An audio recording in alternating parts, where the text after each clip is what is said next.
I'm Jason Pack. And I'm Alex Hall, and this is the Christmas episode of Disorder, the podcast where we try to find a semblance of order in our mad world, but also provide a little bit of Christmas hope. And not just Christmas hope, Alex. We try to find some order in the eternal rhythms of the world's great religious festivals. And today, it's not only Christmas Eve, it's the start of Hanukkah. Happy Hanukkah. For those interested in the quirkiness of how the Gregorian Christian and rabbinic Jewish calendars align, we have a link in the show notes, which shows that Hanukkah has only coincided with Western Christmas 5 times since 1900. So as we celebrate this Chrismukkah, as I learned it was dubbed in the mid-19th century in Germany and Austria, we're going to be hearing a special Hebrew-Israeli song, Erev Shel Shoshanim, sung by Yoav Oved, who educates on Jewish ethnic music. And he is a cantor at not one, but 2 London synagogues, the Westminster Synagogue and the New London Synagogue. And wow, he has a great voice. He's also a professional opera singer. We will be hearing more from Yoav in our New Year's episode next week.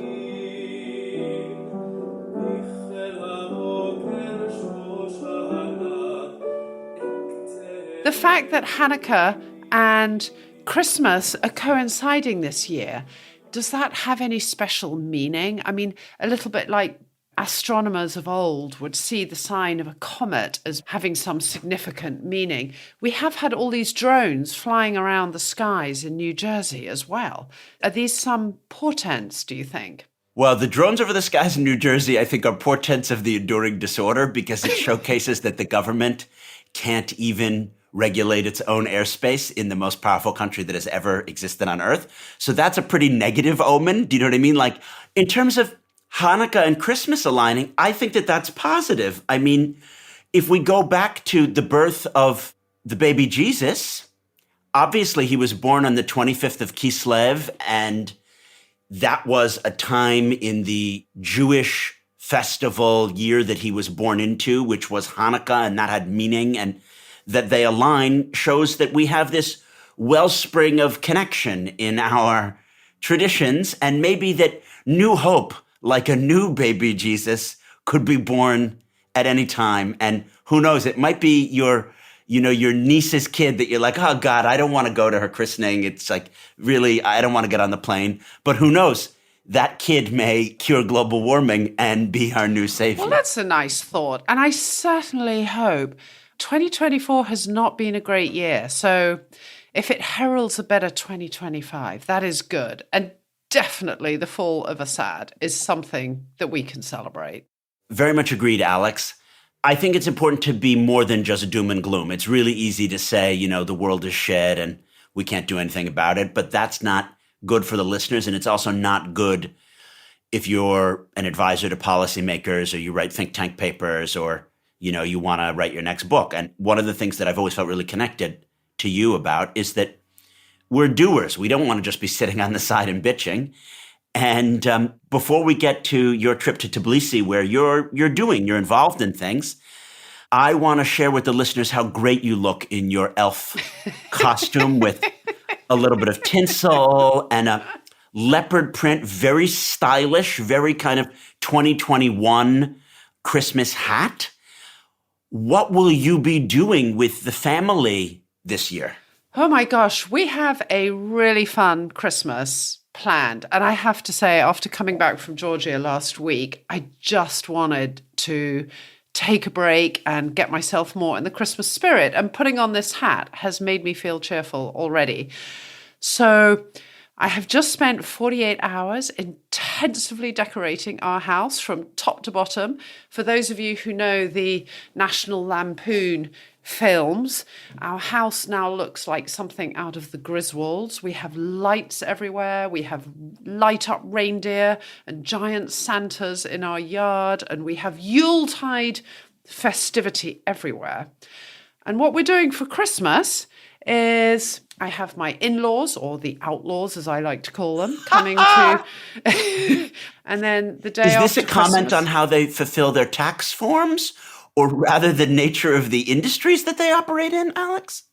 No, but it's a bit like when you're young and you play a home game or an away game. And so you have in-laws and you have outlaws.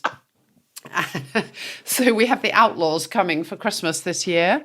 And then I'm really excited. I have my niece and her husband and their two youngsters coming to stay with us for New Year. So we will be celebrating in style. What about you, Jason? What are your plans for Christmas? Well, this is going to be my first proper British Christmas.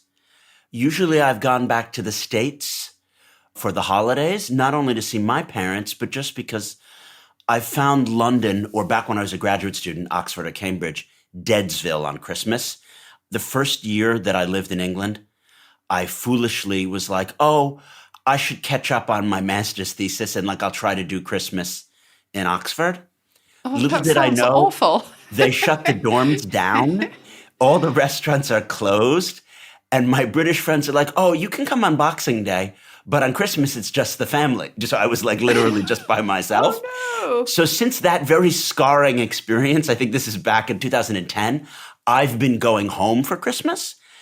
But this year, I'm very thankful to have been invited to my super close Oxford friends, James and Ellie's Christmas Day dinner in the South Coast with their parents. And James and Ellie sing in the Evoke Choir, which we're going to be hearing their Christmas jingle that they sang at their Christmas concert in the outro of this episode. And what I've been reflecting on is what are the differences between British and American Christmas? Even if you're Episcopalian, which is what the Church of England is called outside of the UK, the way that Christmas is celebrated is really a cultural tradition more than a theological one. So I've been to Episcopalian Christmases in America, and it's not British at all. There could be many, many rounds of gift giving and some of the glitz and tinsel things that might seem cheesy in a European context, but seem very authentic in American one. So I was told that fortunately there are not multiple rounds of presents, whereas in the States, I've been in those situations you're trapped with your significant other and you didn't realize that her parents or her aunt and uncle are giving you 5 presents each. So you need to have prepared, 6 people times 5 little micro presents for what I call the American orgy of presents. And I've been told, no, actually, not only that, but you don't even have to get one present for each person. Just one present for the whole family is acceptable. And I'm like, wow, that's so much more civilized. We have a combination of a British and an American Christmas here. I love Thanksgiving, and we go properly American for Thanksgiving. And the lovely thing about Thanksgiving is it's like a delicious family meal, but no gifts. And so everybody loves that. For a British Christmas, Jason, you have to drink a lot of champagne. You pull Christmas crackers. You eat something called Christmas pudding with brandy butter and mince pies. And they are not to every American's taste, but they are an acquired taste. But I absolutely love them. So long as it's not the horrible store-bought ones, I like them. I have a lot of exposure to mince pies. When they're actually legit and made at home, they're good. When they're the 50p mince pies that you get at academic seminars throughout all of December, they're just too many of them that just jam down my throat. I can't handle it. I love mince pies in all shape or form, 50p or, Fortnum and Mason exclusive. I love mince pies. That's enough from you and I about our Christmases. How is Zella going to be spending her Christmas? Okay, so Zella will be having a very traditional American Christmas. I want to interrupt for those who may not have listened to previous episodes. Zella Lala is Alex Hall's alter ego twin sister because it's her name spelled backwards. And Zella channels some insights about the state of the world through another prism. Yes, Zella is a Trump supporter. She is excited about what the new year is going to bring. She thinks this year's been very bad, but for completely different reasons than you and I think it's been a problematic year, and she's very excited. So what Zella is going to be doing, she is going to be wearing all her MAGA regalia, her hat, and a special Donald Trump as Santa outfit that she bought. It's an all-in-one sort of jumpsuit. So it's cozy and nice, and she will be cooking honey-baked ham. And on Christmas Eve, she'll be going out hunting, because that's a tradition in West Virginia. Interesting. Hunting on Christmas Eve. Yeah. Well, you go hunting right up until the end of gun season. So you take whatever chances you can get. You don't have to go to midnight mass? No, she'll go to church on Christmas morning. Okay. She'll go to church on Christmas morning, of course. And then she will watch NFL football in the afternoon, which actually I will also be watching NFL. And by the way, both Jason and Nosage will be as well. Nosage will be in Budapest with his Orbanista friends, but they also watch the NFL. Oh, yeah. Okay. So, well, that's a sort of a point of common coming together where polarization drifts away and you're divided by the team you support rather than the politics. And then the other thing Zella is going to be doing is preparing her trip to Washington for the inauguration, because she and her friends are going to be hiring a bus and they are going to be driving to DC the night before the inauguration, and they plan to give Donald Trump a huge crowd on the Mall, so that this time when Donald Trump says this is the biggest crowd ever, they mean it. And Zella may also stay on in Washington, D.C., because there is a big rumor going around that one of the very first executive actions that Donald Trump is going to do is going to be to pardon the January 6th protesters who've been put in prison. And she wants to go to the prison and welcome them as they walk out of the prison, because a lot of them are detained in Washington jails. So that's what Zella is going to be doing. Oh, my. I have some empathy with Zella, but the idea that the January 6th people are innocent or that it was a false flag, I find deeply, deeply upsetting.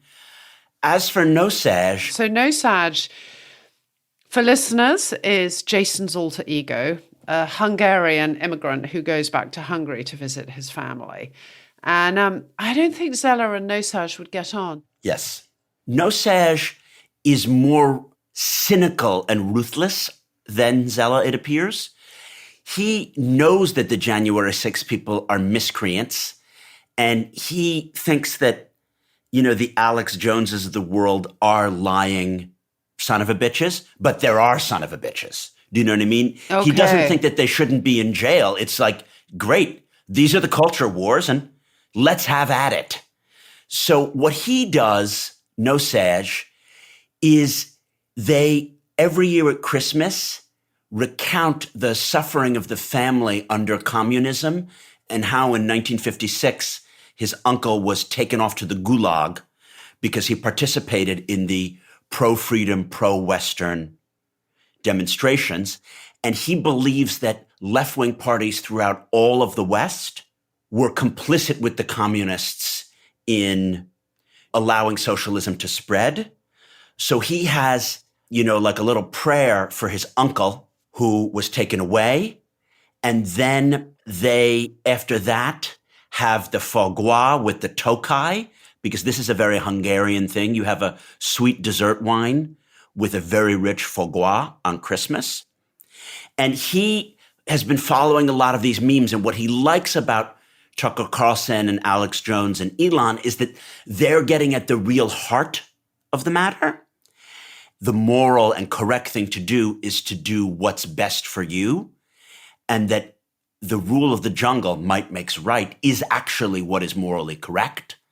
It's difficult to grasp this, but there is a movement among, I would say, many people in Eastern Europe who've seen what's happened in the rise of Putin, the failure of, liberal social democracy to take hold, as it were, certain ideas about the role of the individual in the state. The state is bad on its own face.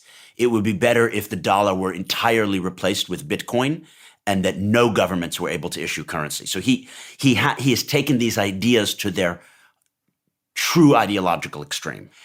And he's going to be throwing, no sedge, an unbelievable Christmas bash for his friends on Boxing Day in the evening with, high-end showgirls and Bordeaux and disco balls and whatever, because his Bitcoin has gone up so much.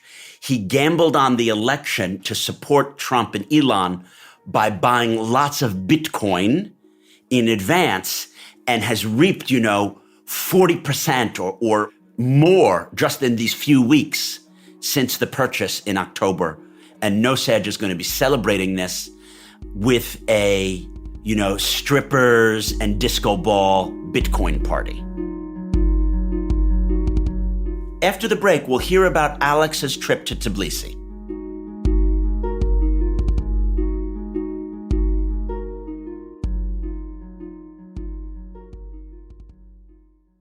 Alex, I love a little bit of chit-chat with our alter egos because we learn a lot about the world based on how the alter egos are seeing it. What I've been really looking forward to, though, is your own insights, because as interesting as Zelalala is, Zela did not get invited to Tbilisi to go to the Rooms Hotel and have super interesting briefings on the pro-EU, anti-Georgia Dream demonstrations that are happening there and that I've been following with bated breath. So I would love to hear your unique takeaways on what you witnessed. As the year draws to the close, despite everything else that's going on in the world, Georgia, because I was ambassador there and I lived there and I've gone back and kept in touch with many people, is the country that is on my mind as the year draws to a close. And I was invited to take part in an official trip organized by the McCain Institute, who are the devil in the eyes of the Georgian Dream government, to see what is happening there in the aftermath of the elections that took place at the end of October there, which many international observers and many Georgians locally feel were rigged to such an extent that they do not reflect the genuine will of the people. A few days after the election, the incumbent Georgian Dream government that claimed they had won the election then announced that they were going to suspend efforts to join the EU for at least 4 years. Since the window for joining the EU is very, very tight, if the Georgian government decides to suspend efforts to join the EU, effectively they're saying they'll never join because the window for enlargement will probably close. And this is what has brought literally hundreds of thousands of Georgians out on the streets night after night in temperatures below zero, facing water cannon, tear gas, and very strong pushback measures by the Georgian security forces. Because it's not so much about literally the EU. What that message is sending them is that our democratic future is being taken away from us. We heard an actor who we met tell us, this is about the soul of our country. This is about what kind of country are we going to be?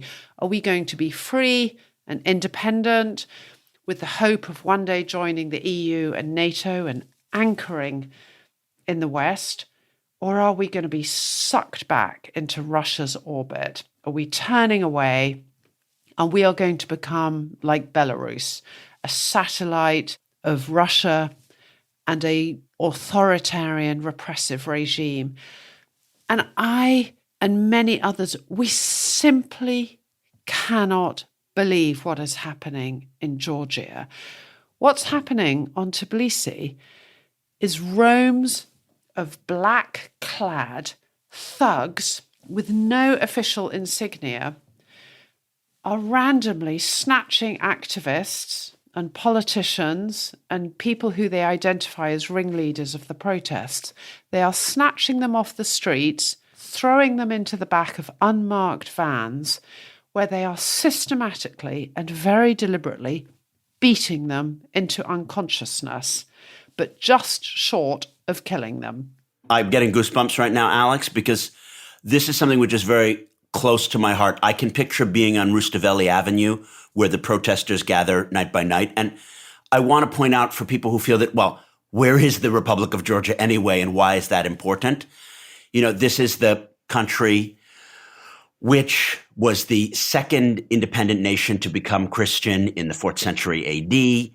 It's the birthplace of wine. When people think of Caucasianness, it was the anti-Semitic thinker de Gobenau in the 18th century who termed the term Caucasian for skin color and racial characteristics. He was thinking of Georgia as the heartland of the quote-unquote white race. So make of that what you will. But the point is that this is a place which is very central to Christendom and European civilization. And it has had different moments, like after World War I, where they had a fleeting democratic experiment and a Republican experiment, and then a lot of corruption in the 1990s, but then the pivot towards anti-corruption under Saakashvili. There's so much potential, and this is a place that could flip-flop. Is it European? Is it Asiatic? Is it democratic? Is it authoritarian? What is its role in geopolitics? It seems to me such an important bellwether for the way the world is going that it's almost difficult to overestimate the implications of the mood music that you're saying, which is that if the Georgia Dream Party can have people from the North Caucasus who are not even Kartli speakers, and Kartli is the term for the Georgian language in Georgian, who speak in Russian and then are kidnapping the pro-democracy, pro-EU protesters and beating them within an inch of their lives, I feel that the mood music there is extremely depressing and powerful for what we have to look forward to. I love it that you spelled out that long-term historical context. But what is happening now in Georgia? It's a sort of nightmare, Kafkaesque environment. So these protesters get beaten up, and then someone comes into the van and says, okay, I think he's done enough, or I think you better stop there. There's enough blood, or there's enough injury. So it's very calculated. They then get taken to a police station where they walk a gauntlet of black-clad security people who beat them up a bit more. Eventually, some of them end up in hospital. Eventually, they get brought before the courts. And this is where this sort of Kafkaesque nightmare exists, because they go before the judge and they're black and blue with bruises. They've got broken jaws, broken eye sockets. And then they are accused of hooliganism or of attacking police or of disobeying authority. And the protesters say, look, I was just beaten up. I was a peaceful protester. Look at me. I've been tortured. And this even happens to women as well, right? It does. It's mainly men, but there have been women who've also been seized off the streets. And the judge says, those injuries are nothing to do with the crimes of which you are accused. And then a couple of policemen come forward who nobody recognises, and they say, yes, I saw this individual throw bottles at the police. And then they're sentenced to detention, and the state has captured every single institution. And the same was happening in the elections. Every election booth was monitored by paid observers of the Georgian Dream authorities who would witness how people were voting, because they designed ballot papers that were so transparent that you could see if they had filled in the correct dot on the ballot paper, and then they would walk out and be handed money. There were so many flaws in the election. There are so many flaws in the justice system. And if Georgia falls, it's like a domino effect. Armenia, and we did an episode on Armenia earlier this year. Armenia has been trying to break away from Russia's orbit. It's been far more dependent on Russia than Georgia was, but it was beginning to break away. This will halt any attempt of Armenia to move closer to the West. It will be dragged back. And I think a key thing to point out is the West has not delivered.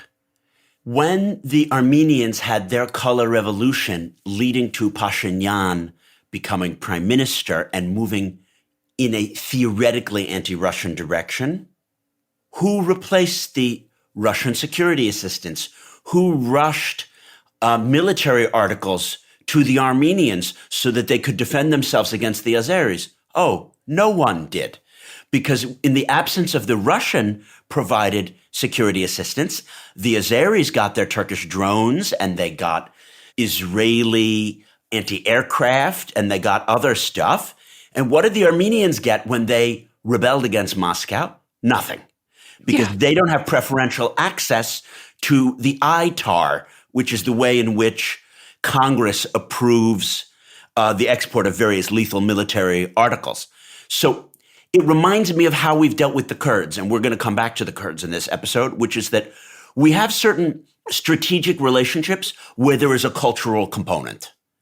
And the Kurds, the Armenians, the Georgians, there is a cultural component of pro-Westernness as well as geostrategic interests, say, in fighting ISIS or checking Russian expansion.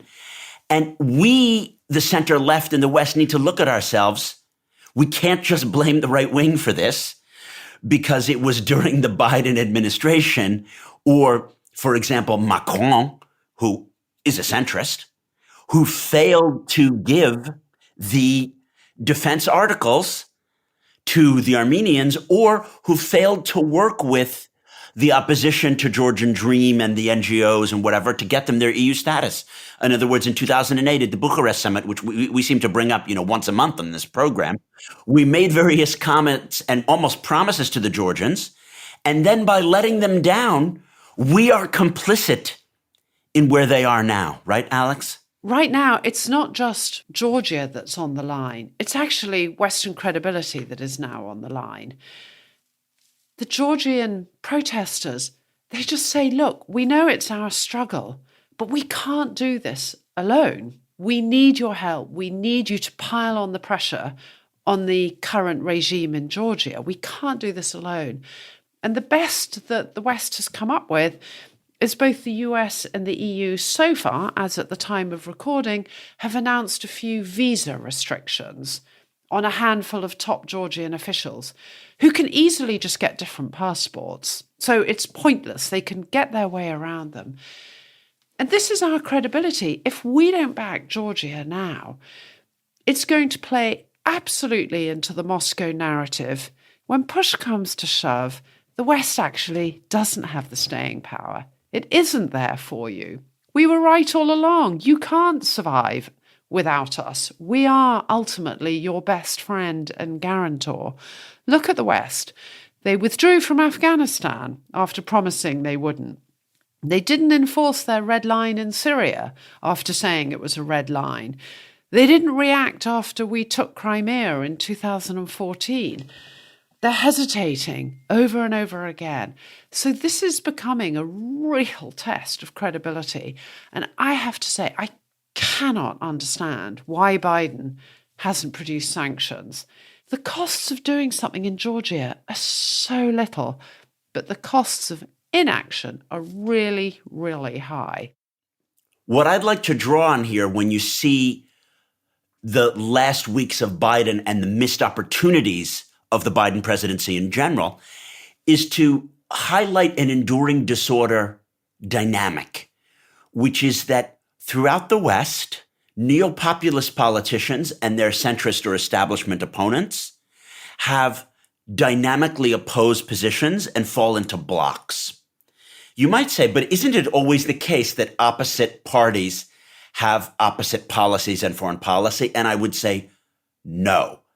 That traditionally the global hegemonic power has continuity in how it deals with the major crises of the day. Like George Washington famously said, politics ends at the water's edge.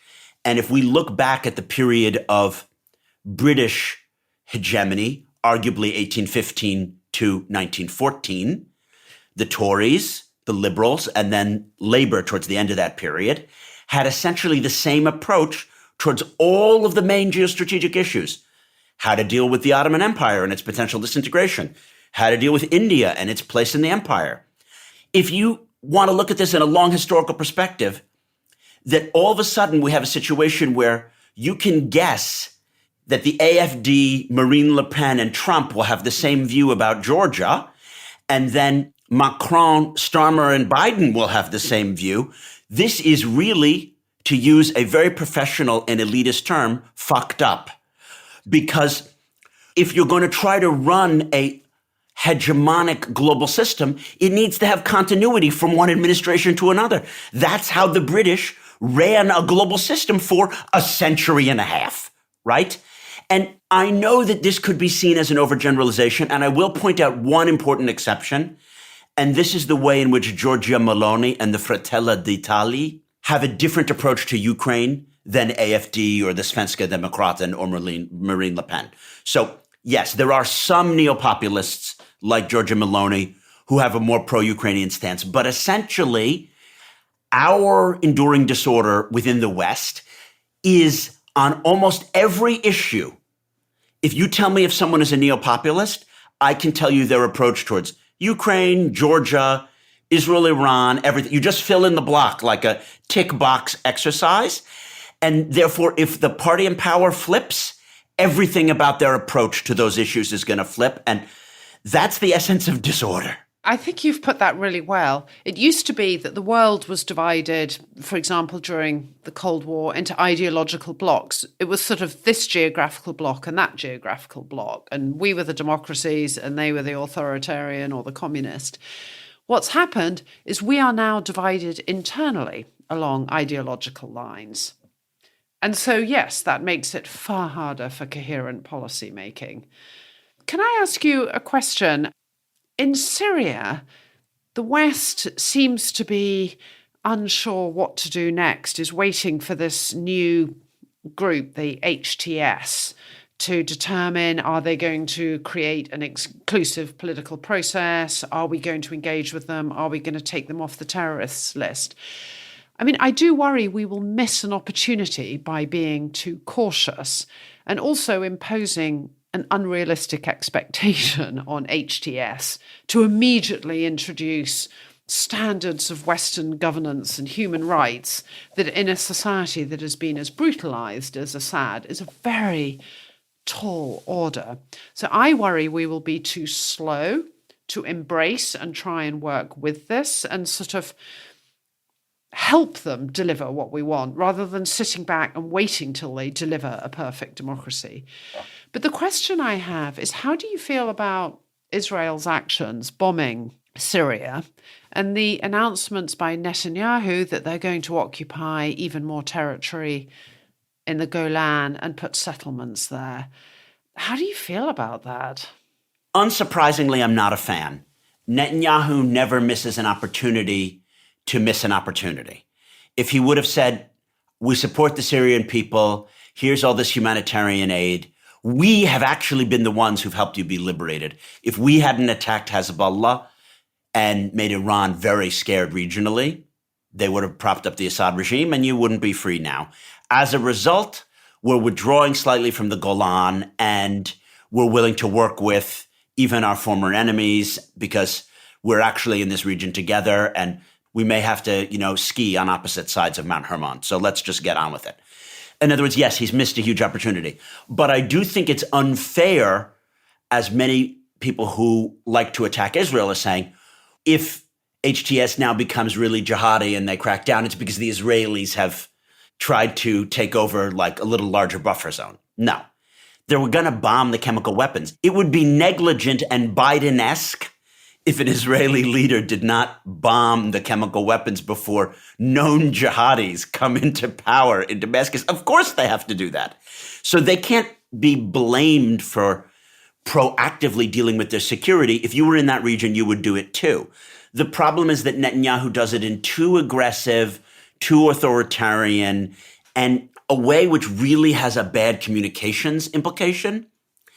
I think a lot of what was done in Lebanon and Syria could have been done in a more humane way with better comms, where people who were against Hezbollah or against, the Assad regime would have been like, oh, okay, we get this. No one is going to attack these baddies, and the Israelis are doing it, But because they go too far and their comms is so bad, They just create enemies out of people who could be maybe not friends. HTS and, the Zionists are not going to be cuddly under the covers, but they could work together. But again, I think that that's a sideshow. The real story, to my mind, in Syria is that there is not a coordinated Western approach. Where is the massive humanitarian assistance?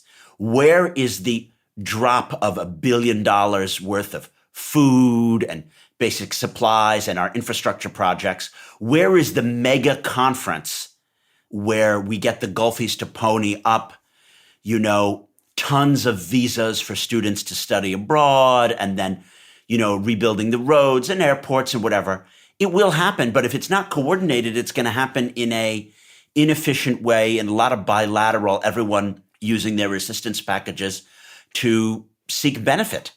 And that isn't surprising to me because we're living in this situation, which is, the enduring disorder, but it's still disappointing. Yeah, so those are all really good points, Jason. I have to say, not only has the international community, I think, being very laggard in offering support to the Syrian people after the collapse, same with Netanyahu. This is a sort of an opening. It's a chance to sort of reset the dynamic and the narrative there. But I have to say, I was absolutely disgusted that pretty much the first official decision taken by many European countries, literally within 24 hours of the Assads jumping on their plane and jetting off to Moscow, was that they were going to suspend refugee applications from Syrians and start thinking about whether they could repatriate Syrian refugees already in our countries. I just find that absolutely disgusting. I think a lot of Syrians will want to go home, but to immediately start saying, yeah, we're going to capitalize on this to kick you all out now, I just thought that was disgusting. It was like really indecent.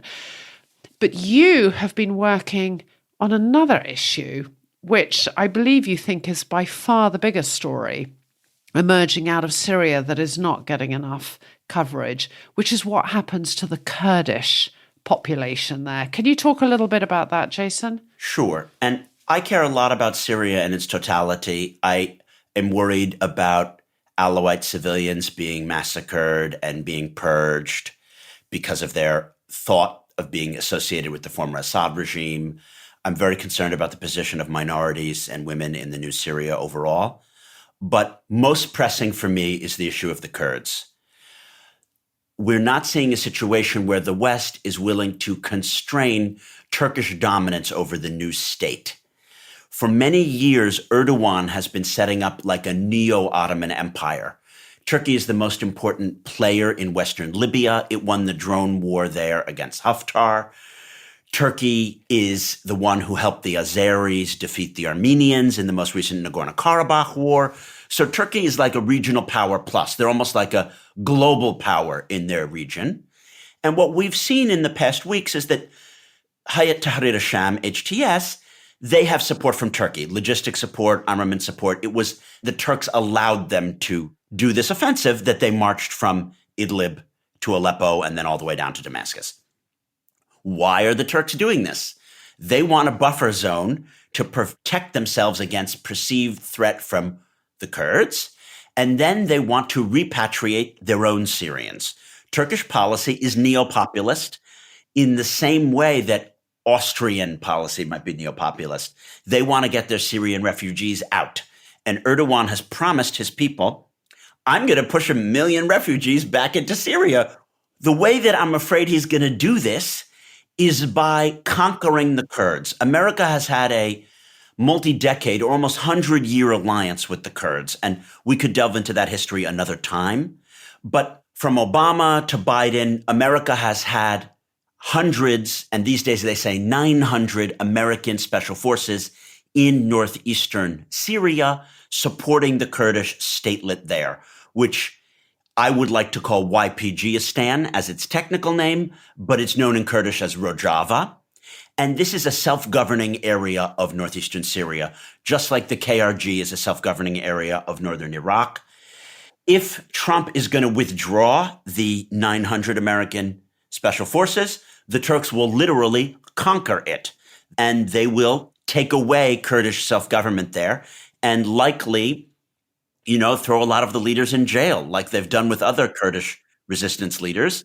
And then they're just going to use that conquest to push Syrian refugees and other Kurds into Syria. Great. We have a Syrian refugee and Kurdish problem in Turkey. I know what. Let's conquer bits of Syria and dump them. Wow. So what should be done? I mean, we were just talking about Biden has the opportunity to do more in Georgia and is not doing it. What can be done here? I am not a super expert on this domain as I had been previously. I'm going to put a link in the show notes to a New York Times article that I think covers this really well. What I assume can be done is Biden should rush more special forces to Syria and sign treaties or have Congress pass something so that Trump can't undo it with an executive order. There are ways to bake things in congressionally vis-a-vis Ukraine. I don't know. And again, I'm not an expert, but I don't know why we couldn't bake things in congressionally so that it's not easy for Trump to abandon the Kurds just with executive orders. So that's point one. The second one is to make statements and have a conference. People might think that having international conferences are useless. Well, it isn't useless because this is such a small area. If you got Berlin and France and Britain to pony up some weapons and have a conference, we're not talking hundreds of billions like in Ukraine, just 1 or 2 billion and 100 special forces from Germany and 100 from Britain. And Erdogan can't conquer that area. If this is missed, it will be like the low-hanging fruit in Georgia, where you only need a few hundred million and some political will to save essentially a whole people. Well, that leads on to the next thought, which is, it ought to be easy. But, I mean, Starmer is going through a reset. Labour has not had a smooth start to its period in office. The German government is now dissolving and facing new elections in February. And Macron has just installed a new prime minister and is hoping he can make it through to the new year. And then the US is going to go through its presidential transition. Will Trump just undo everything that Biden tries to do? So these are not good times. So I have a question for you, which is there anything that Santa can give us to help order the disorder? Oh, what Alex, would help? What would you like for Christmas? You know what I would like? 2 NATOs on climate change, 1 NATO on tax havens, and a partridge in a pear tree. Oh my God.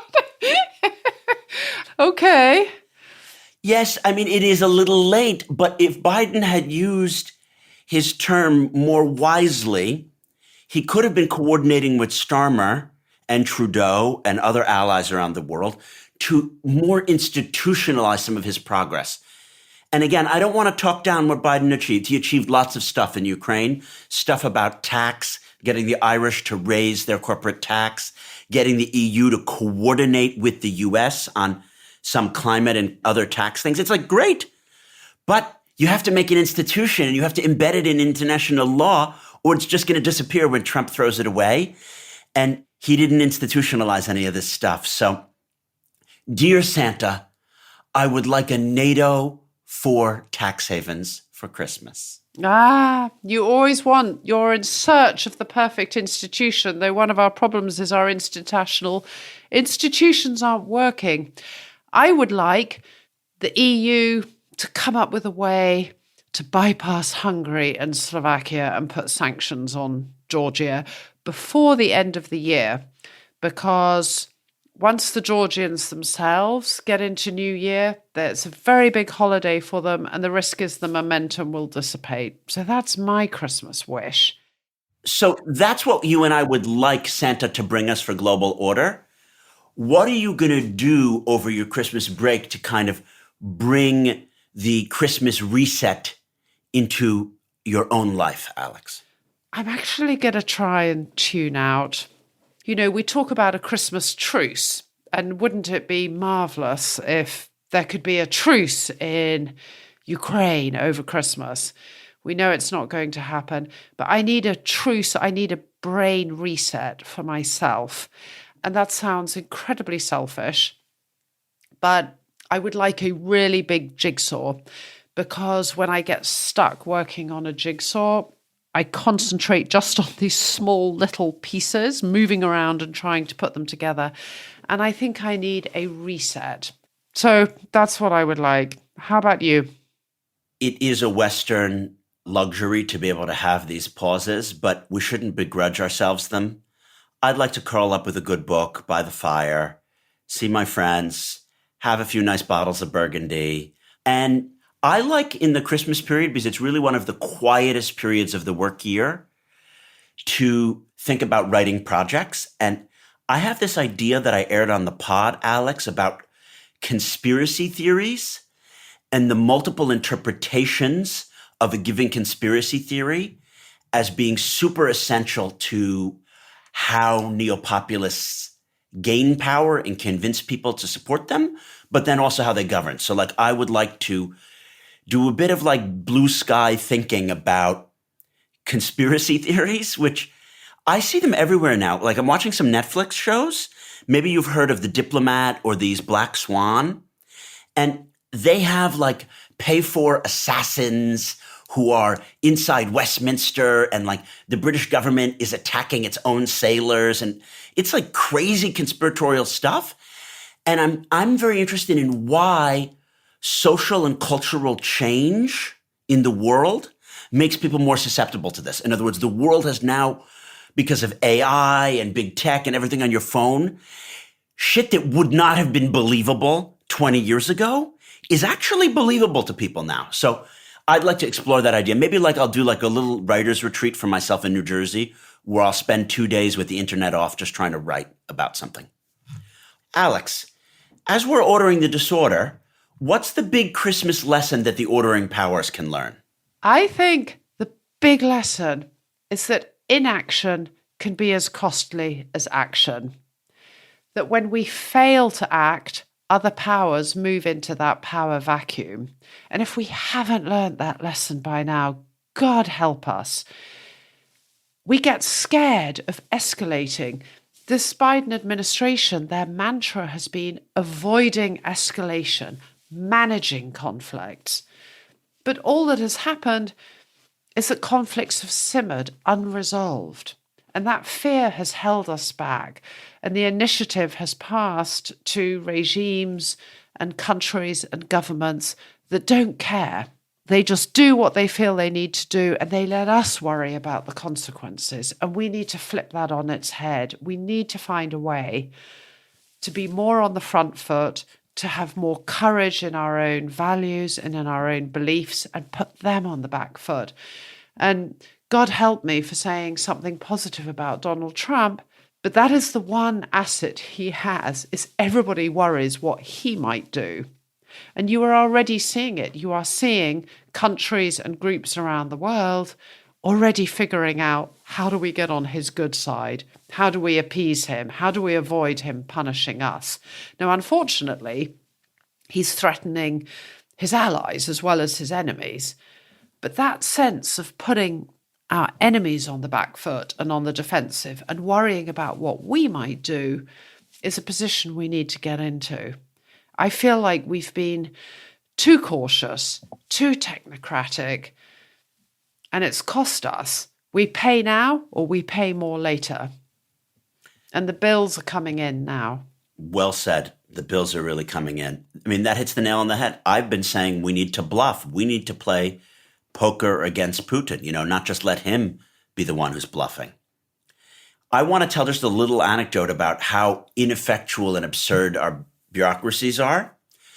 I sent a thank you card to a friend here in Hampstead who hosted a party after Thanksgiving.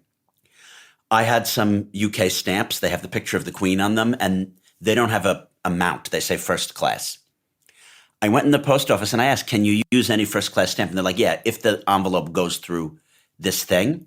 But that's apparently not true if it doesn't have a barcode on it. Like if you've bought it before 2022, it doesn't matter that it's first class. It is the right denomination, but it's not usable. So she got a thing saying there's an inappropriate postage paid. You can only get this thing if you yourself go to the post office and spend $250. It's a pain. We live only 1.5 miles from each other. She had to go to the post office. She paid the £2.50 just for my card. It's just a handwritten card. The postage of it was less than $2.50. So then she sends me, oh, you could actually have converted these stamps into the new stamps. So I went to the post office and they say, oh, we don't do that here. Here's the website. You have to mail them to Milton Keynes somewhere. They then mail you back the converted postage stamps because they're of equivalent value. And I'm like, oh my fucking God. We are truly not capable of chewing bubble gum and walking. How are we going to coordinate defense policy to make sure that the Kurds don't get destroyed by Turkey? I also don't think that we can. If this is what the Western governments are capable of, that you can't honor first-class stamps of the same value. Okay, so we're living in our own Kafkaesque world of incompetence and absurdness. I think we have to end this episode, however, with some kind of note of cheer. Yes. Which is that every so often, the bad guys do get their comeuppance. I want to end it with a different note of cheer. The Trumpians are like a broken clock. They're right twice a day. So one of the things I'm going to promise myself in the new year is to not always be so negative on them. Some of the policies, like if RFK wants to focus more on eating healthy or attacking big pharma for price gouging, and maybe Trump will pull rabbits out of a hat and make some of the wars end in Ukraine. I think maybe I haven't given them enough credit, which is that they're going to be right on some things and they're going to be bolder on some things. So maybe there will be some magic because Christmas miracles could come in strange packages. And Zella would agree with you. I mean, look where we are at the end of 4 years of Biden. It's not great. So maybe things will get better. Time will tell. I'm going to see you in 2025, Jason. It's been a great year. Thank you to all our listeners. And to help see us out on a beautiful Christmas note, we are going to listen to some music from Evoke, Jason's friends, a dynamic new chamber choir formed in 2016 by artistic director Victoria Ely. And look them up in our show notes for more of their work. If you too want to help Order the Disorder, you can tap follow right now. You'll be notified when every episode launches. And for those mega orderers out there, you know it, you've heard about it. We have a Substack. Please subscribe. This week's one isn't exactly full of Christmas cheer. I wouldn't pretend. But, it's got good content. And if you feel generous, please consider being a paid subscriber. We really need all the benefactors and mega ordering Santas we can get. It helps us carry on doing the show. The link is in the show notes to the Substack. As always, our producer has been the one, the only, the Christmas spirit bringer, George McDonagh. Our executive producer is Neil Fearn. Thank you for listening and have a Xmas orderly week. Goodbye.